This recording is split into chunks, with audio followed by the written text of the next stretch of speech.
So children, now we are going to study outbreeding. Inbreeding हम already पढ़ चुके हैं.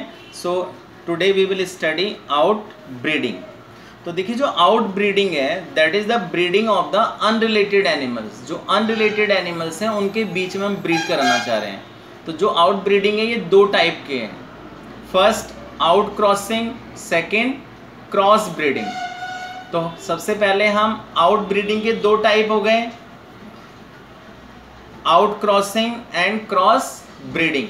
तो मैं सबसे पहले आपको आउट क्रॉसिंग बताता हूँ और ये बोर्ड में बहुत ही इंपॉर्टेंट है. बच्चे कंफ्यूज रहते हैं आउट ब्रीडिंग क्या है, आउट क्रॉसिंग क्या है, क्रॉस ब्रीडिंग क्या है. तो अगेन एक बार समझ लीजिए, आउट ब्रीडिंग के दो type, first out crossing, second cross breeding. तो आउट क्रॉसिंग में क्या है कि इसमें हम क्रॉस कराते हैं सुपीरियर मेल और superior female of the same breed. Breed same है but they do not have any common ancestor for 4 to 6 generation. लेकिन 4 से 6 जनरेशन के बीच में उनका आपस में कोई भी कॉमन रिश्ता नहीं है. ठीक है, देखिए थोड़ा सा डिफरेंस है. इन ब्रीडिंग में मैंने क्या कहा था कि सेम ब्रीड में क्रॉस करा रहे हैं लेकिन वो 4 से 6 जनरेशन में आपस में उनका कहीं ना कहीं क्लोज रिश्ता निकल आता है. तो आउट क्रॉसिंग में क्या हो रहा है कि ये भी सेम ब्रीड में है लेकिन 4 से 6 जनरेशन में इनका आपस में कोई भी कॉमन रिश्ता नहीं आता है. तो इसको हमने क्या कह दिया, आउट क्रॉसिंग. ठीक है, तो बेटा ध्यान रखिए, out crossing is the best method to increase the milk production in those animals who produce milk below average. Right, तो अगर आप उनका मिल्क प्रोडक्शन इंक्रीज करना चाहते हैं सो this is the best method, out crossing. Clear हो गया. और या जैसे मीट प्रोडक्शन ही बढ़ा सकते हैं. ठीक है, अब देखिए आउट ब्रीडिंग का पहला टाइप क्या था, आउट क्रॉसिंग, और दूसरा टाइप क्या है, क्रॉस ब्रीडिंग. यहाँ पर जो आप क्रॉस कराते हैं between the superior male and superior female of the different breed, यहाँ पर ब्रीड डिफरेंट है. ठीक है, तो यहाँ जब ब्रीड डिफरेंट है तो कोशिश क्या होती है कि हम दोनों ब्रीड के अंदर जो डिज़ायरेबल क्वालिटी है वो आ जाए. सपोज करिए किसी के अंदर रेजिस्टेंस पावर ज़्यादा है, डिजीज रेजिस्टेंस पावर, किसी के अंदर मिल्क प्रोडक्शन पावर है या मीट प्रोडक्शन पावर ज़्यादा है, तो दोनों को हम कंबाइन कर देंगे. ठीक है, तो उससे क्या हो जाएगा, मतलब एक से दोनों से एक एक अच्छा कैरेक्टर आ गया. Okay, so this is known as the cross breeding. Cross breeding means breeding between two different breed. Different, ध्यान रखिएगा. अब देखिए जैसे एक हिसार डेल एक शीप है, ये नई ब्रीड प्रोड्यूस की गई है पंजाब में. तो इसे बीकानेरी यू एंड मेरिनो रैम के क्रॉस से बनाया गया है. ठीक है, बीकानेरी यू एंड मेरिनो रैम्स के. तो एक नई ब्रीड बना ली हमने, हिसार डेल. तो ये जो मैंने आपको पढ़ाया है ये बहुत ही इंपॉर्टेंट है बोर्ड में, आप इसको ध्यान रखें. अब नेक्स्ट आता है इंटर स्पेसिफिक हाइब्रिडाइजेशन. तो इंटर स्पेसिफिक हाइब्रिडाइजेशन क्या होता है कि when you cross between the animals of two different species, जिनका स्पीसीज ही डिफरेंट हो. देखिए जो ब्रीड होता है वो तो क्या होता है, एक ही स्पीसीज में जो वैरायटी होती है उनको हम ब्रीड कह देते हैं. लेकिन अगर आप दो डिफरेंट स्पीसीज में क्रॉस करा रहे हैं so that is known as the interspecific hybridization. अब देखिए मैं आपको सिंपल समझाता हूँ. जैसे मेयर होती है, मतलब घोड़ी, और उसका क्रॉस हमने डंकी से करा दिया, गधे से करा दिया. ठीक है, तो उनका जो बेबी पैदा होता है वो म्यूल होते हैं, खच्चर. आप कभी वैष्णो देवी वगैरह या हिल स्टेशन पे जाएं तो आपको खच्चर मिलते हैं. तो जो खच्चर होता है वो पैदा तो हो गया लेकिन दैट म्यूल इज स्टेराइल, वो आगे अपनी प्रोजेनी को प्रोड्यूस नहीं कर सकता है. इसका मीनिंग क्या हुआ कि horse and donkey they belong to different species. ठीक है, तो ये जो आपने म्यूल प्रोड्यूस किया है by crossing between mare and donkey, male donkey, so this cross is interspecific hybridization. ऐसे ही आपने पढ़ा होगा कि टाइगर और लॉयन के क्रॉस से एक एनिमल प्रोड्यूस किया गया, उसका नाम है लाइगर. लेकिन वो लाइगर भी क्या होता है, स्टेराइल होता है, उसके भी आगे बच्चे नहीं हो सकते. तो this is also the example of interspecific hybridization. ठीक है, तो इसमें हम क्या करते हैं कि जैसे आपको कराना है इंटर स्पेसिफिक हाइब्रिडाइजेशन, तो जो ब्रीडर होता है, साइंटिस्ट होता है, वो फीमेल के रिप्रोडक्टिव पार्ट में, वेजाइना में जो सीमेन होगा मेल का, वो आर्टिफिशियल इंसेमिनेशन कर देगा, ठीक है। या उसको क्रॉस भी करा सकता है किसी सुपीरियर मेल के साथ, ठीक है। लेकिन artificial insemination is very useful कि आप उनको जो सीमेन है उसको एक तो फ्रीज भी कर सकते हैं, whenever you require you can use that semen, और इसको ईजिली ट्रांसपोर्ट भी किया जा सकता है, ठीक है। अदरवाइज पहले तो मेल सुपीरियर मेल और सुपीरियर फीमेल ढूंढना, फिर उनका मेटिंग कराना एक साथ लाकर, that is very difficult and tedious job, okay.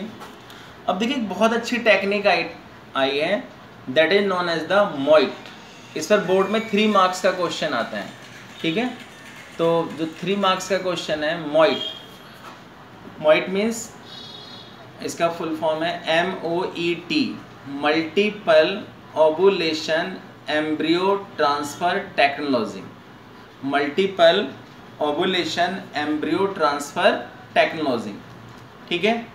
देखिए आपने पढ़ा जैसे हमने कि एक सुपीरियर मेल और सुपीरियर फीमेल का क्रॉस कराया। अब मान लीजिए कोई काऊ है, बफेलो है, तो वो तो अपना 10 महीने में केवल एक ही सुपीरियर बेबी प्रोड्यूस कर पाएगी, तो ये बहुत ही चैलेंजिंग है, राइट। हाँ, तो इससे क्या हुआ कि 10 महीने में एक सुपीरियर फीमेल बफेलो एक ही सुपीरियर चाइल्ड को प्रोड्यूस करेगी।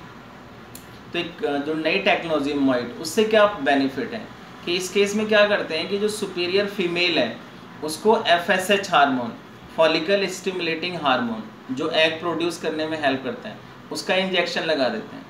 तो इंस्टेड ऑफ प्रोड्यूसिंग 1 एग, तो एक जो साइकिल है उसमें एक एग की जगह जो फीमेल होगी वो 8 या 10 एग प्रोड्यूस करेगी। कितने एग प्रोड्यूस करेगी? 8 या 10। चलिए हम मान लेते हैं 8 एग प्रोड्यूस किए उसने, ठीक। तो अब वो जो 8 एग हैं फीमेल के आगे फैलोपियन ट्यूब में, राइट। अब उसका आर्टिफिशियल सेमिनेशन के थ्रू या किसी एलिड जो मेल पार्टनर है उससे क्रॉस करा दीजिए। तो उससे क्या हो गया, उसके अंदर जो फीमेल के अंदर 8 के 8 एग हैं वो सारे के सारे फर्टिलाइज हो जाएंगे, और फर्टिलाइज हो जाएंगे तो क्या बन गया? जाइगोट बन गया, राइट। तो now you are getting 8 zygote, आपको 8 जाइगोट मिल गए एक ही फीमेल के अंदर। बट द क्वेश्चन अराइजेज, क्या फीमेल के यूट्रस में इतना स्पेस है कि वो 8 के 8 जाइगोट डेवलप हो जाए? क्या एक बफेलो या काऊ के यूट्रस में 8 बच्चे डेवलप हो सकते हैं? नो।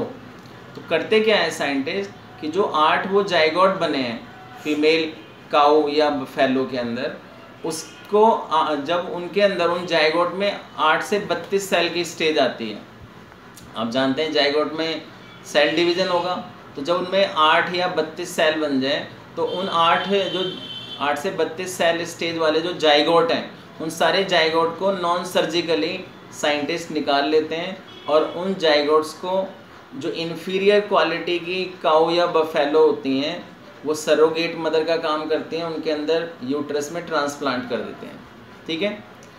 अब देखें जो इन्फीरियर क्वालिटी की वो है काऊ है या बफेलो है जिसके अंदर जाइगोट ट्रांसप्लांट किया गया है, एम्ब्रियो ट्रांसफ़र किया गया है, तो उस एम्ब्रियो के अंदर क्वालिटी तो उन्हीं मेल और फीमेल की होगी जिनका मेल और फीमेल गैमेट से वो बने हैं, राइट। तो उससे क्या हुआ, अब ये जो इन्फीरियर क्वालिटी की काऊ या बफेलो हैं वो उस जाइगोट को, उस एम्ब्रियो को न्यूट्रिशन प्रोवाइड करेंगी, प्लेसेंटा बन जाएगा, और जब न्यूट्रिशन मिलेगा तो वो फुली डेवलप जो भी मतलब चाइल्ड में डेवलप हो जाएंगे, ठीक है। तो इससे क्या फ़ायदा हुआ कि आपने एक सुपीरियर फीमेल से एक साइकिल में एक जाइगोट की बजाय आपने क्या किया, 8 या 10 एग प्रोड्यूस कर लिए और आपको 8 या 10 जाइगोट मिल गए, ठीक है। तो नॉर्मली केस में क्या हो रहा था, एक सुपीरियर फीमेल अपने पूरे जेस्टेशन पीरियड में, मान लीजिए बफेलो का जेस्टेशन पीरियड 10 महीने में है, तो 10 महीने में वो केवल एक बेबी सुपीरियर क्वालिटी का प्रोड्यूस कर रही थी। लेकिन अब क्या है, वो 1 महीने हमें 8-10 एग दे देती है और हम उनको सुपीरियर मेल से फर्टिलाइज कर देते हैं, तो आपको 8 या 10 जाइगोट अच्छी क्वालिटी वाले जिनमें सुपीरियर मेल और फीमेल के कैरेक्टर हैं वो आपको मिल जाते हैं, और उन जाइगोट को हम किसके अंदर डेवलप कर लेते हैं, जो इन्फीरियर क्वालिटी की सरोगेट काऊ या बफेलो होती हैं। ठीक है, तो इससे फ़ायदा हो रहा है, और इससे ये फ़ायदा हुआ है कि हम बहुत सारे जो मतलब मिल्क प्रोडक्शन बढ़ाने वाली जो काऊ हैं उन्हें प्रोड्यूस कर पा रहे हैं, या जो सुपीरियर क्वालिटी का मीट देती हैं, मतलब लीन मीट का मतलब जिसके अंदर फैट कम होता है, ठीक है, उनको हमने प्रोड्यूस कर लिया है। तो बेटा हमारा जो नेक्स्ट टॉपिक है वो है बी कीपिंग और एपीकल्चर। आप जानते हैं कि हनी बीज की हेल्प से हम हनी प्रोड्यूस करते हैं, and besides honey you get wax also with the help of honey bees। तो जो हनी है that is very nutritional, and आजकल आपने देखा होगा अमिताभ बच्चन और धोनी सब हनी का ऐड कर रहे हैं। ठीक है, तो हनी जो है हमारे देश में बहुत सारी मेडिसिन के अंदर यूज़ होती है, और डॉक्टर्स तो यहाँ तक एडवाइस करते हैं कि we should avoid sugar, sucrose, and we should consume honey. तो honey is very good for health. और जो देखिए बहुत सारी चीज़ें हैं जैसे वैक्स वगैरह है वो कॉस्मेटिक्स में, पॉलिश बनाने में यूज़ होती हैं, और जिस तरीके से हनी की डिमांड बढ़ रही है, वैक्स की डिमांड बढ़ रही है, उस तरीके से जो बी कीपिंग है दैट हैज़ उसको बढ़ाया जा रहा है। ठीक है, तो बी कीपिंग आप सोचिए, हनी बी जो है वो हनी बनाएगी, तो हनी उसको कहाँ से मिलेगी? तो you know all insect they get nectar from the flowers of the plant। तो जहाँ पर फ्लावर्स हों, ऑर्चार्ड्स हों, ठीक है, पास्चरेज हों, वहाँ पर आपको बी कीपिंग करनी चाहिए। आप सोचिए आप शहरों में करना चाहें जहाँ पर मल्टी स्टोरी बिल्डिंग है और फ्लावर्स हैं ही नहीं, तो वहाँ पर बी कीपिंग इतना सक्सेसफुल नहीं होगा। और देखिए ये जो इंडस्ट्री है कि bee keeping, it is a labour free, इसमें आपको कोई ज़्यादा मेहनत नहीं कर रही है। आपको वहाँ पर बी कीपिंग करनी चाहिए जहाँ पर प्लांट हो, फ्लावरिंग प्लांट हो, which can provide nectar to the honey bees, तो जहाँ पे क्रॉप्स वगैरह हों। अच्छा, जो हनी बी की सबसे कॉमन वो है स्पीसीज, उसका नाम है एपिस इंडिका। क्लियर? तो हनी जो बी कीपिंग है आप कहीं भी कर सकते हैं, अपने कॉर्टियार्ड में कर सकते हैं, वरांदा में कर सकते हैं, रूफ में कर सकते हैं, और इसमें कोई ज़्यादा आपको लेबर नहीं लगानी है। वो हनी एक बार उन्होंने अपना कॉम बना लिया, हनी कॉम, तो वो हनी खुद बनाते रहेंगे और वैक्स से बनता रहेगा। You have to do nothing. लेकिन क्या ध्यान रखना है, कहाँ, जहाँ पर फ्लावर हों। Okay, and they are very good pollinator. समझ गए? पॉलिनेटिंग एजेंट है ये। आप एक फिल्म आई थी my name is Khan, Shahrukh Khan की, उसमें यही कहा गया था कि जो मोबाइल यूज़ कर रहे हैं इनकी जो वेव्स हैं इनसे हनी बी किल हो रही हैं, और अगर हनी बी किल हो जाएंगी तो पॉलिनेशन नहीं होगा, पॉलिनेशन नहीं होगा तो फर्टिलाइजेशन नहीं होगा, फर्टिलाइजेशन नहीं होगा तो फ्रूट और सीड कुछ नहीं प्रोड्यूस होंगे। ठीक है, तो ज़्यादा मोबाइल यूज़ ना करें, पढ़ाई पे ध्यान रखें। ठीक है, हाँ, जहाँ पे ज़रूरी है वहाँ पे यूज़ करिए आप। तो देखिए हमें बी कीपिंग में क्या क्या, ये आपको 5 स्टेप दिए हुए हैं, मैं आपको पढ़ के बता देता हूँ। फर्स्ट है knowledge of the nature and habits of बीज। हमें जो बीज हैं उनकी नॉलेज होनी चाहिए और उनकी हैबिट्स, ऐसा ना हो आपको डंक मार दें तो बहुत पछताएंगे आप। सेकेंड है selection of suitable location for keeping the bee hives, कि आप बी हाइव्स को कहाँ रखेंगे, उसकी लोकेशन होनी चाहिए। ठीक है, ये नहीं आपने बिल्कुल घर में बना लिया और फिर आपके बच्चों को वो बाइट कर रही हैं and daily your children and you are suffering from pen.